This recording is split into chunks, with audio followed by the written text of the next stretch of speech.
नमस्कार, बहुत बहुत स्वागत आपका अनादि टीवी पर। मैं हूं आपके साथ पारुल। आज बात करेंगे चुनावी तकरार, जिन्ना पाक पर रार। उत्तर प्रदेश में लोकसभा चुनाव से पहले परिवारवाद से शुरू हुई चुनावी बहस अब जिन्ना और पाक की पर जाती हुई दिख रही है। यानी पाक और जिन्ना की एंट्री इन चुनावी बयानबाजियों में शुरू हो गई है। समाजवादी पार्टी के राष्ट्रीय अध्यक्ष अखिलेश यादव के मुख्तार के घर जाने और उसकी कब्र पर श्रद्धांजलि देने पर बीजेपी हमलावर हो गई है। कन्नौज सांसद और लोकसभा चुनाव में बीजेपी प्रत्याशी सुब्रत पाठक ने अखिलेश यादव पर तीखा हमला बोलते हुए कहा कि सपा मुखिया अखिलेश यादव तो पूरे भारत को पाकिस्तान बना देना चाहते हैं, उत्तर प्रदेश को पाकिस्तान बनाना चाहते हैं। तभी तो दुर्दांत माफिया मुख्तार अंसारी की कब्र पर जाकर और उनके शव पर जाकर आंसू बहाने गए हैं। अखिलेश की माफियाओं दबंगों से साठगांठ का आरोप भाजपा पहले ही लगाती रही है। अब पाठक ने इस मुद्दे को हवा दे दी है। उधर कल्की धाम के प्रमुख आचार्य प्रमोद कृष्णम ने कांग्रेस के घोषणा पत्र पर तंज कसा। गाजियाबाद में सोमवार को उन्होंने कांग्रेस के घोषणा पत्र को लेकर कहा, कांग्रेस का घोषणा पत्र देखकर लगता है कि ये महात्मा गांधी की कांग्रेस नहीं, जिन्ना की कांग्रेस है। ये घोषणा पत्र मल्लिकार्जुन खड़गे का घोषणा पत्र नहीं, जिन्ना का घोषणा पत्र लगता है। प्रमोद कृष्णम ने राहुल गांधी को रावलपिंडी से चुनाव लड़ने की सलाह दी। ऐसे में जिस तरह की बयानबाजी चुनाव में हो रही है, तो क्या उत्तर प्रदेश में जिन्ना पाकिस्तान का जिन्न चुनाव से पहले फिर बाहर निकल आया है? और ऐन चुनाव के समय इस तरह के बयान चुनाव को किस ओर लेकर जाएंगे, इस पर भी हम चर्चा करेंगे। और हमारे साथ मेहमान भी जुड़ेंगे, उनसे भी हम बातचीत करने की कोशिश करेंगे। लेकिन उससे पहले कुछ प्रतिक्रिया इस पर आई हैं, वो आप सुन लीजिए। अखिलेश जी को इतनी कुंठा क्यों होती है? अखिलेश जी को कुंठा इसलिए होती है कि अखिलेश जी चाहते हैं कि भारत पाकिस्तान बन जाए, तो वो कुल मिलाकर भारत को पाकिस्तान बनाना चाहते, तो उनकी उस प्रकार की सोच है। तभी तो माफियाओं के कब्र पर जाकर और आंसू बहाते हैं। इनको शर्म नहीं आती कि जो सजा याफ्ता लोगों के घर जाते हैं, लेकिन वहीं उत्तर प्रदेश के पूर्व मुख्यमंत्री रहे पूज्य बाबू कल्याण सिंह जी के घर नहीं जाते हैं। ये वोट की राजनीति नहीं है तो क्या है? कांग्रेस का घोषणा पत्र देखकर ऐसा लगता है कि महात्मा गांधी की कांग्रेस नहीं है। ये महात्मा गांधी की कांग्रेस नहीं है, ये मोहम्मद अली जिन्ना की कांग्रेस हो गई है। और ये जो मैनिफेस्टो है, ये मल्लिकार्जुन खड़गे का मैनिफेस्टो नहीं लगता, ये मोहम्मद अली जिन्ना का मैनिफेस्टो लगता है। पता नहीं क्या हो गया कांग्रेस को, न नीति बची है, न नीयत बची है, न नेता बचा है। उन्हें रावलपिंडी से चुनाव लड़ना चाहिए। जिस देश में हम रहते हैं, यहाँ पे मृत्यु पर, किसी भी व्यक्ति के मृत्यु पर शोक संवेदना दिखाना ये हमारी संस्कृति का हिस्सा है। बात ही खत्म हो जाती है। इस पे जो रोक रहे हैं या जो रोकना चाहते हैं, उनकी आप मनोभाव को समझ सकते हैं। तो इस पे कुछ और नहीं कहना है। दूसरा, हमारे घोषणा पत्र पे बात हो रही है। मैं पूछना चाहूँगी कि जिन्होंने भी घोषणा पत्र की बात करना शुरू किया है, कभी देखा है टाइटल क्या है? न्याय पत्र। देश के हित में हर उस वर्ग को न्याय दिलाने की बात क्या जिन्ना करते थे? मुझे तो सच में हंसी आती है ऐसे लोगों की मानसिकता पर, जो इस देश में हर वर्ग, हर व्यक्ति, किसान से लेके हर वो वर्ग जो वंचित है, उसको अगर आप अधिकार दे रहे हैं, तो ये आप उसको जिन्नावादी सोच कहेंगे? ये एक बड़ा ही हास्यप्रद मामला है कि जिसमें भारतीय जनता पार्टी के लोग इस तरीके की बातें कर रहे हैं, जो पड़ोसी मुल्क में जाके बिरयानी खाने से भी बाज नहीं आते, वो उस मुल्क को जिसको सबसे बड़ा दुश्मन मुल्क माना जाता है, और उसके बावजूद भी इस तरीके की टिप्पणियां जिनके बारे में वो कर रहे हैं। स्वर्गीय मुख्तार अंसारी जी, वो 5 बार सदन का हिस्सा रहे हैं और एक संवैधानिक प्रक्रिया के थ्रू वो गए हैं उस सदन तक। और जिस तरीके के खासकर उनकी मृत्यु के बाद रिव्यूज़ लोगों के आ रहे हैं, जिसमें सबसे ज़्यादा तो गैर मुस्लिम आकर के खुले तौर पे इस बात को साफ कर रहे हैं कि उन्होंने किस तरीके से मंदिरों में अपना ताउन किया, किस तरीके से लोगों की मदद। तो आरोप प्रत्यारोपों के बीच जिन्ना और पाकिस्तान की एंट्री हो गई है चुनाव के समय पर। और प्रधानमंत्री नरेंद्र मोदी आज जब पीलीभीत में थे, तो उन्होंने भी इसे मुस्लिम लीग का घोषणा पत्र कहा। कांग्रेस के घोषणा पत्र को मुस्लिम लीग का घोषणा पत्र कहा। और देखिए, इस तरीके से जब बयानबाजियां होती हैं, तो चुनावी समय में इन सब चीज़ों पर भी चर्चा होना जरूरी हो जाता है। मिलियन मेहमानों से जो हमारे साथ चर्चा में जुड़ रहे हैं, आगे उनसे समझने की कोशिश होगी कि जो बयानबाजियां हो रही हैं, वो किस तरफ इस चुनाव को लेकर जा रही हैं। वाचस्पति द्विवेदी जी प्रवक्ता है हमारे साथ कांग्रेस के जुड़ेंगे, और आकाश राय भारतीय जनता पार्टी से हमारे साथ जुड़ेंगे। वाचस्पति जी, स्वागत आपका। आकाश जी, आपका भी स्वागत करते हूँ। रविंद्र प्रताप सिंह सपा से हमारे साथ जुड़े हुए। रविंद्र जी, आपका भी स्वागत। प्रभात त्रिपाठी जी हमारे साथ जुड़े हुए, वरिष्ठ पत्रकार हैं। प्रभात जी, आपका भी वेलकम। और आपसे ही मैं शुरुआत करूंगी ऐसा नहीं है कि पहली बार इस तरह की बयानबाजियां हो रही हो, लेकिन चुनावी समय में इस तरह की बयानबाजियां, प्रधानमंत्री नरेंद्र मोदी भी गरजे, जहां पीलीभीत में वो अपनी बात रख रहे थे। कांग्रेस के घोषणा पत्र को उन्होंने मुस्लिम लीग का घोषणा पत्र बताया। इधर प्रमोद कृष्णम भी अपनी बात रखते हुए नजर आ रहे हैं। सुब्रत पाठक कह रहे हैं कि अखिलेश पाकिस्तान बनाना चाहते हैं देश को, क्योंकि वो मुख्तार अंसारी की कब्र पर जाते हैं श्रद्धांजलि देने के लिए। कैसे समझाएंगे आप ये जो इलेक्शन है, इसमें इन मुद्दों की एंट्री, इलेक्शन की हवा किस तरफ लेकर जाएगी? देखिए पारुल जी, सबसे बड़ी चीज क्या है कि ये समझने की बात है कि एक राजनीति का जो चेहरा है जी, वो बड़ा अवसरवादी है, मतदाताओं को भ्रमित करने वाला चेहरा।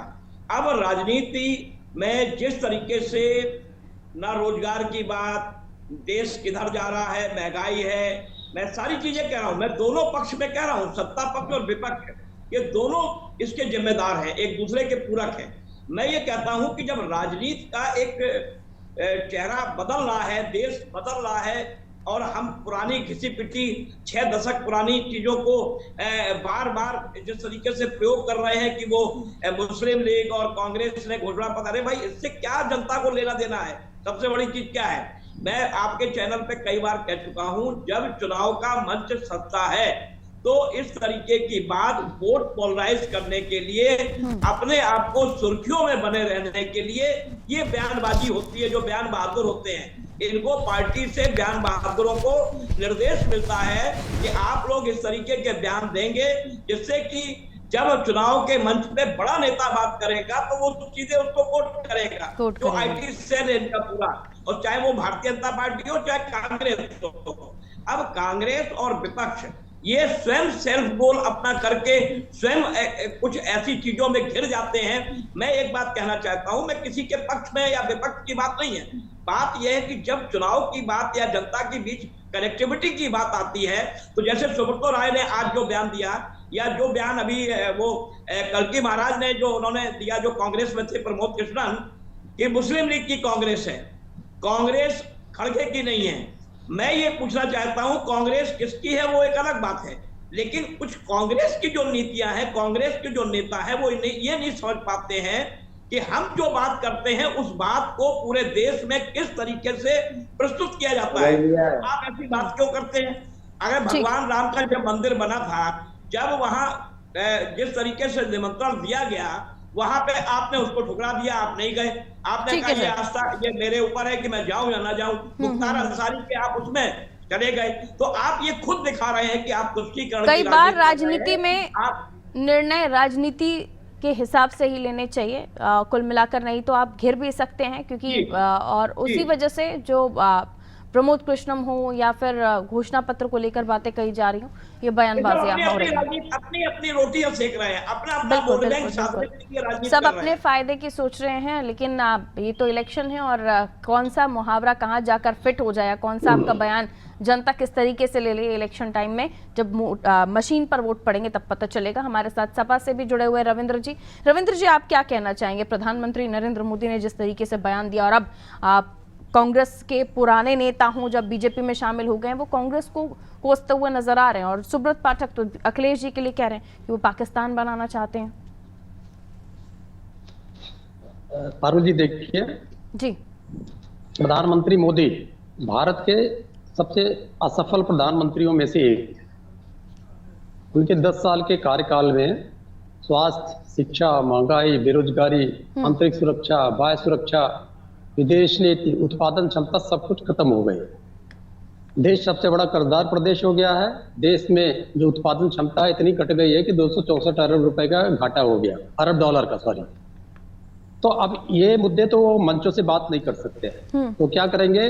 भारतीय जनता पार्टी की जो उपज है वो राष्ट्रीय स्वयंसेवक संघ से है, राष्ट्रीय स्वयंसेवक संघ की उपज उन्माद से है, तो उन्माद का सहारा लेते हैं। प्रधानमंत्री मोदी की जो राजनीतिक कैरियर है वो उन्माद से मुख्यमंत्री के रूप में शुरू होती है और प्रधानमंत्री तक पहुंच जाती है जब कब्रिस्तान और शमशान की बात करते हैं।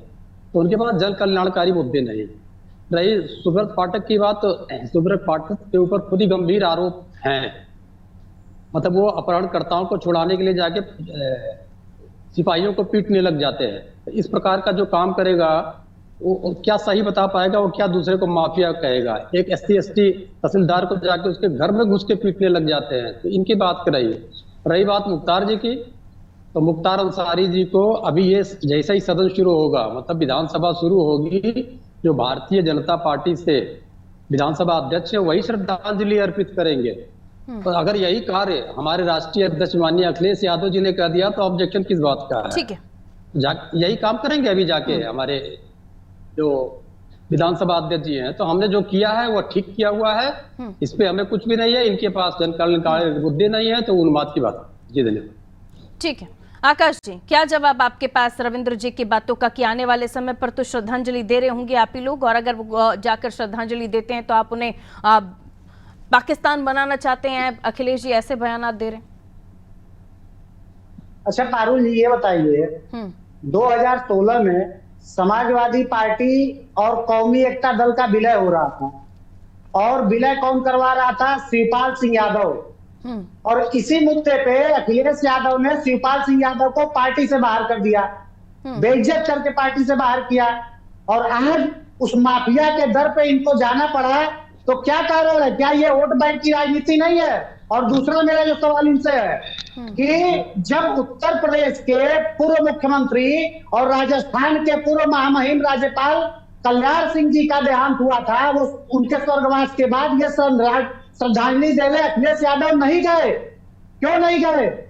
इनको जवाब देना चाहिए कि आप एक पूर्व मुख्यमंत्री को श्रद्धांजलि देने नहीं जाते हैं और एक माफिया को, जो सजा याफ्ता माफिया था, वो कोर्ट द्वारा कन्विक्टेड माफिया था, उसके बावजूद आप उसके दर पे जाते हैं, श्रद्धांजलि देने जाते हैं और विधानसभा की आप बात कर रहे हैं। तो आपको ज्ञान होना चाहिए कि विधानसभा अध्यक्ष का वो दायित्व होता है, वो एक प्रणाली के तहत जो भी विधायक पूर्व रहते हैं उनके देहांत के बाद उनको श्रद्धांजलि दी जाती है। इसमें भाजपा सपा बसपा कांग्रेस नहीं होता है, पहली बात। और दूसरी बात, जो तुष्टीकरण की बात हुई, जो ये लोग करना चाहते हैं उत्तर प्रदेश में, लेकिन उत्तर प्रदेश की जनता इनके तुष्टीकरण को नकार चुकी है। 2014 में भी नकारा, 17 में भी नकारा, 19 में भी नकारा, 22 में भी नकारा और मुस्लिम लीग का घोषणा पत्र जिन्ना की कांग्रेस, क्यों ऐसा क्यों लगता है बीजेपी को?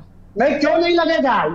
ये अपने घोषणा पत्र में अगर इस प्रकार की बातें लिखेंगे जिससे देश पीछे जाए, जिससे देश को हानि पहुंचे, तो मुस्लिम लीग और जिन्ना का घोषणा पत्र क्यों नहीं कहा जाएगा? ये क्यों नहीं बात करते? ठीक है, कांग्रेस की तरफ से जा रहे हैं, रुक जाइए आकाश। बनना चाहिए। वाचस्पति द्विवेदी जी हमारे साथ जुड़े हुए हैं। वाचस्पति जी, आरोप तमाम लग रहे हैं और ये कहा जा रहा है कि आपके घोषणा पत्र में जो तमाम चीजें हैं वो देश को पीछे लेकर जाने वाली हैं, इसलिए बीजेपी इसे मुस्लिम लीग का और जिन्ना की कांग्रेस बता रही है, मुस्लिम लीग का घोषणा पत्र बता रही है। बताइए। आप सभी को स्नेहिल नमस्कार और नवरात्रि की आप सबको मंगलमय शुभकामनाएं। आपको भी शुभकामनाएं। कहिए जी। मजहबी सियासत कभी कांग्रेस ने की ही नहीं, इतनी समय और इतना दिमाग हम में था ही नहीं। इससे मैं शुरुआत करते हुए बात कहना चाहता हूँ, मैं कहना चाहता हूँ कि ये वही सब लोग हैं जब इनके पूर्वज हिंदू महासभा और इसके ने सिंध में 1940 में मुस्लिम लीग के साथ सरकार बनाई, बंगाल में 1941 में कृषक प्रजा पार्टी और हिंदू महासभा ने मुस्लिम लीग के साथ मिलकर सरकार बनाई, उत्तर पश्चिम सीमांत प्रांत में 1943 में मुस्लिम लीग के साथ इन्होंने सरकार बनाई, मुस्लिम लीग और हिंदू महासभा ने। इसके बाद पीडीपी के साथ इन्होंने सरकार बनाई कश्मीर में, जिनको ये आतंकवादियों की रहनुमा बताते थे और वो अन्य बातें करते थे। बात हमारी यहाँ है ही नहीं। बात यह है कि जो न्याय पत्र आया है कांग्रेस का, वो आम जन के लिए, जिन लोगों के लिए आया है, महिलाओं के लिए आया है, किसानों के लिए आया है, बेरोजगारों के लिए आया है, विद्यार्थियों के लिए आया, उसकी इनके पास कोई जवाब नहीं है। अब जो हिंदू मुस्लिम पाकिस्तान ये कर रहे, भाई पाकिस्तान में जिन्ना की मजार पे खिराजे अकीदत पेश करने कौन गया था? अडवाणी जी, इन्हीं की पार्टी के हैं। कभी किसी कांग्रेसी ने खिराजे अकीदत पेश की? कौन वहां जाके बिना बुलाए वहां जाके वो भोज उनके यहाँ खा के आता है?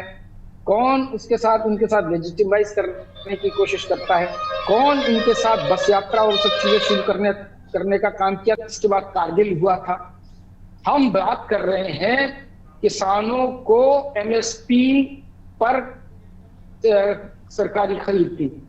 ठीक, आप ही की बातों पर मैं आकाश जी से जवाब ले लेती हूँ। आकाश जी, पूरा इतिहास याद दिला दिया उन्होंने आपका कि आप कह रहे हैं मुस्लिम लीग या फिर आप कह रहे हैं कि जिन्ना वाली कांग्रेस, लेकिन वो तो बता रहे हैं कि आप तो आपके नेता तो जाते भी रहे हैं। नहीं जाते रहे, बार बार ये लोग झूठ बोलते हैं। ये मुस्लिम लीग के साथ सरकार चलाई श्यामा प्रसाद मुखर्जी ने, ये बार बार आरोप लगाते हैं, लेकिन उन्हीं श्यामा प्रसाद मुखर्जी जी को नेहरू जी अपनी कैबिनेट में रखते हैं। ये फिर ये नहीं बताते हैं देश को। तो झूठ बोलना और प्रोपागेंडा करना तो इनके खून में है, ये हमेशा झूठ बोलते हैं। ये इनका जो 10 साल का यूपीए का शासन काल रहा, उस पर क्यों नहीं ये चुनाव लड़ना चाह रहे हैं? हम तो 10 साल मोदी जी के कार्यकाल में हमने जो काम किया है, हम तो उन कामों को लेकर जनता के बीच में है। ये पिछले 10 साल में जो इन्होंने काम किए थे ये बताएं, लेकिन इनके पास बताने के लिए कुछ नहीं है, क्योंकि काम तो इन्होंने किए नहीं। घोटाले किए, तुष्टीकरण किया, और ये जो बंटवारे की बात कर रहे थे, तो पारुल जी मैं बहुत गंभीरता के साथ ये बात कह रहा हूं कि कांग्रेस पार्टी ऐसी पार्टी रही है जिसने देश में सिर्फ धर्म के आधार पे नहीं, भाषा के आधार पे भी बांटा। भाषा के आधार पे प्रांतों का गठन किया इन लोगों ने, भाषा के आधार पे, क्षेत्र के आधार पे, धर्म के आधार पे। अगर सबसे ज्यादा बंटवारा किसी ने किया तो कांग्रेस पार्टी ने किया। और मैं पूरे इंडिया अलायंस से पूछता हूं कि 10 साल के देश में हमारे शासनकाल में और उत्तर प्रदेश में 7 साल के शासनकाल में ये एक दंगा नहीं बता सकते जो कोई बड़ा दंगा हुआ हो। कह रहे हैं असफल सरकार है, तीसरे दिन पर मोदी योगी की सरकार असफल सरकार है, रविंद्र जी कह रहे हैं। नहीं, इनके कहने से क्या होता है? ये तो लगातार मैंने कहा ना कि 2014 से ढपली बजाते आ रहे हैं, लेकिन देश की जनता इनको बार बार आईना दिखाती है, ये नहीं मानते हैं, फिर चुनाव हारने के बाद ईवीएम पर रोना शुरू कर देते हैं। ठीक है रविंद्र जी, ढपली बजाते हैं लेकिन फिर चुनाव हार जाते हैं, आपके फॉर्मूले काम नहीं हो पाते। ठीक है आकाश जी आ गई आपकी बात। जनता ठीक, रुकिए प्लीज। रविंद्र जी, डफली बजाते हैं लेकिन उसके बाद भी हार जाते हैं, जनता आपको आईना दिखा देती है, क्या जवाब आपके पास? तमाम आपके पैतरे फेल हो जाते हैं। ऐसी भाषाएं सिखाया जाता है, क्योंकि समुचित भाषाओं का ज्ञान नहीं, विषय का ज्ञान नहीं, तो ऐसी भाषा कहा। मैं आता हूँ, इन्होंने कहा कि धर्म के आधार में उत्तर भारत में राज्य का गठन हुआ, ऐसा कहा कि भारत को बदनाम करते हैं। भारत में जब से आज भारत देश आजाद हुआ तब से आज तक लेके धर्म के आधार पर एक भी राज्य का गठन नहीं हुआ। फिर ये कहते हैं सजा याफ्ता था इसलिए जाना खराब है।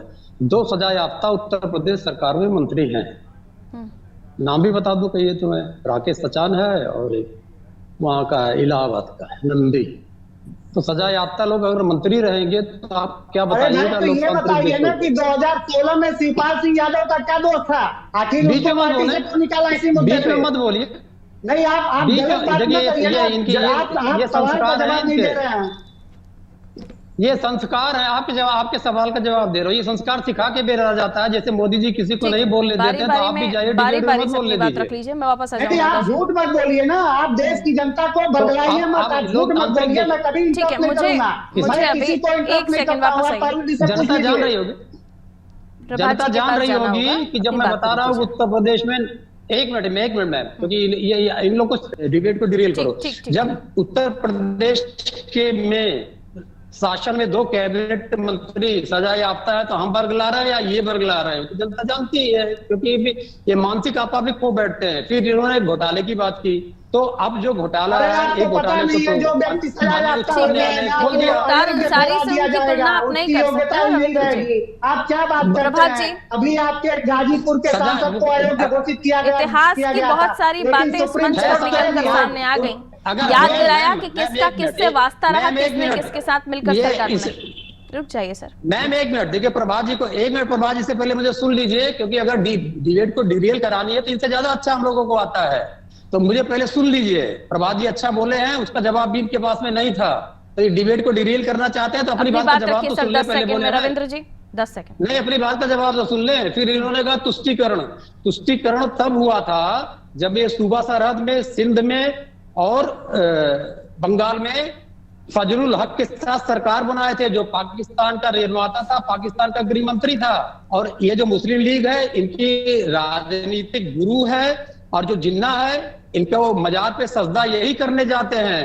तो ये तुष्टीकरण की राजनीति ये करते हैं। और अगर तुष्टीकरण होते हैं, एक अंतिम शब्द बता रहा हूं, मैं और इनसे कहिएगा कि अगर डिबेट डिरेल करवाना हो तो बीच में बोले, नहीं तो डिबेट डिरेल होगी। और एक अंतिम शब्द बता दे रहा हूं मैं आपको कि मोदी, शुक्रिया मोदी भाईजान, तो मोदी भाईजान भी बन जाते हैं, विश्व गुरु से भाईजान भी बन जाते हैं। ये है इनका चरित्र। जी रुक जाइए, मैं जवाब लूंगी आपसे। आकाश जी, प्रभात जी, क्या कहेंगे आप? सारी बातें सुन रहे हैं, इतिहास भी आ गया बीच में और रविंद्र जी भी बताने की कोशिश कर रहे हैं, लेकिन क्या मुख्तार अंसारी से, जो कैबिनेट में बैठे हुए या मिनिस्टर्स हैं या फिर जिनके ऊपर रविंद्र जी आरोप लगा रहे हैं, उनकी तुलना हो सकती है?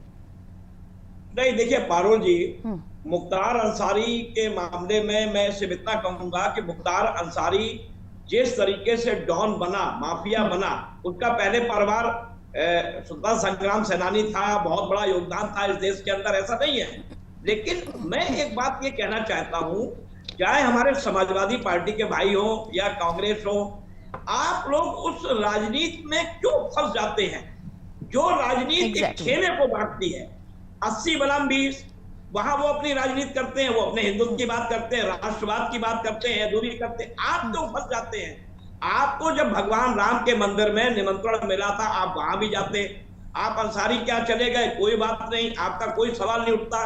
सवाल तब उठा जब आपने राम मंदिर के निमंत्रण को ठुकरा दिया और आपने एक मुद्दा दे दिया अंसारी के जाने के बाद। ये सच है कि शिवपाल यादव और अखिलेश यादव, उस समय अखिलेश यादव ने अपनी छवि बनाने के लिए मुख्तार अंसारी से अपनी दूरियां बनाई थी, लेकिन आज राजनीतिक मजबूरी है। तो जो ये राजनीतिक मजबूरी होती है, ये राजनीतिक मजबूरी क्यों है? जनता भ्रमित होती है इससे। जब आप ठीक है, वाचस्पति जी, आवाज मिल रही है आपको? मैं लौटूंगी आपके पास। आकाश जी 30 सेकंड में अपनी बात रखिएगा। आकाश जी, आपकी बात 30 सेकंड में, उसके बाद में वाचस्पति जी आपके पास आ रही हूँ। नहीं पारुल जी, प्रभात जी ने जो कहा, उन्होंने तो सारे तथ्य और सारे सच्चाई उन्होंने कह दी। उन्होंने तो, वो तो वारिस पत्रकार हैं, वो तो भारतीय जनता पार्टी के पक्षकार तो है नहीं, लेकिन उन्होंने बताया कि किस प्रकार से शिवपाल सिंह यादव को बाहर किया था इन्होंने।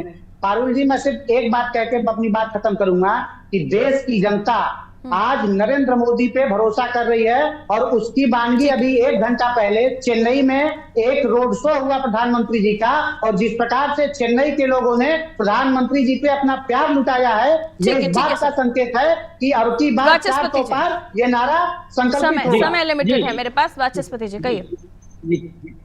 देखिए, मेरी बात लिंक टूट गई थी। मैं वही बात कह रहा हूँ कि हम बात कर रहे हैं किसानों को एमएसपी के दायरे में लाने की, बात कर रहे हैं उनके उचित मूल्य दिलाने की, और उनके जीएसटी उनके उत्पादों पे लगता है उसको समाप्त करने की, और उसके साथ जो अन्य सुविधाएं और किसानों को देने की बात करें, हम बात कर रहे हैं उनकी। ये 6,000 रुपए देके बात करना चाहते हैं, 20 रुपया प्रतिदिन उनको आता है। अगर किसान का अगर आप निकालें 6,000 डिवाइडेड बाय 300 अगर आप कर लें। दूसरी बात ये कह रहा हूं, हम मुख्तार अंसारी के पक्ष में नहीं है, ना हम उनकी वकालत कर रहे हैं, ना हम उन्हें खिराजे अकीदत पेश कर रहे हैं। ये जिनको करना है वो करें। कांग्रेस ने कभी इस प्रकार की कोई सियासत नहीं की है। हाँ, जो हुआ वो अपराधी थे, उसका उनको परिणति मिली, उनको सजाएं हुई। रविंद्र जी, कांग्रेस पार्टी उनको डिफेंड नहीं कर रहे हैं। वाचस्पति जी की बातों पर क्या न्याय पत्र, मैं न्याय पत्र जो कांग्रेस लेके आई, मैं आज 10 सेकंड और लूंगा, जो हम न्याय पत्र लाए हैं भाजपा के पास, उसका कोई विकल्प नहीं है, कोई तोड़ नहीं है। इसलिए उसको हिंदू मुस्लिम करने के लिए मुस्लिम लीग और पाकिस्तान की कंपनी से 10 सेकंड में रविंद्र जी अपनी बात पूरी कीजिएगा। वाचस्पति जी कह रहे हैं कि हम कोई इस तरह की राजनीति नहीं करते, जिन्हें करना है करते रहिए। सबका राजनीति करने का अपना तरीका है। हमारे राजनीति करने का ये तरीका है कि जो संवैधानिक दायरे में बातें आती हैं वो करते हैं। प्रधानमंत्री मोदी कहते हैं कि देश का बंटवारा हो जाएगा, कायदे से इस पे कायदे से राष्ट्रद्रोह का मुकदमा बनता है। तो देश की बंटवारे की बात करे, असम्मान तब होता है जब एक प्रधानमंत्री। बहुत बहुत शुक्रिया आप सभी का हमारे साथ चर्चा में जुड़ने के लिए। समय इतना ही इजाजत देता था कि बहस किसी और रुख की तरफ चली जाए। इससे बेहतर है कि इस मामले को लेकर चर्चा को विराम देना भी जरूरी हो जाता है, क्योंकि समय इजाजत अब नहीं देता। तो चुनावी तकरार है, और इस तकरार में जो चुनावी मुद्दे कूदे हैं, इसमें एंट्री हुई है जिन्ना पाकिस्तान की। अखिलेश जी को कहा गया कि आप पाकिस्तान बनाना चाहते हैं देश को, सुब्रत पाठक ने कहा, और वहीं प्रधानमंत्री नरेंद्र मोदी ने भी पीलीभीत में ये कहा कि मुस्लिम लीग का घोषणा पत्र है ये, खासतौर पर कांग्रेस के घोषणा पत्र को भी जिन्ना वाली कांग्रेस का घोषणा पत्र कहा गया, वो भी उन्हीं के पूर्व नेता प्रमोद कृष्ण ने।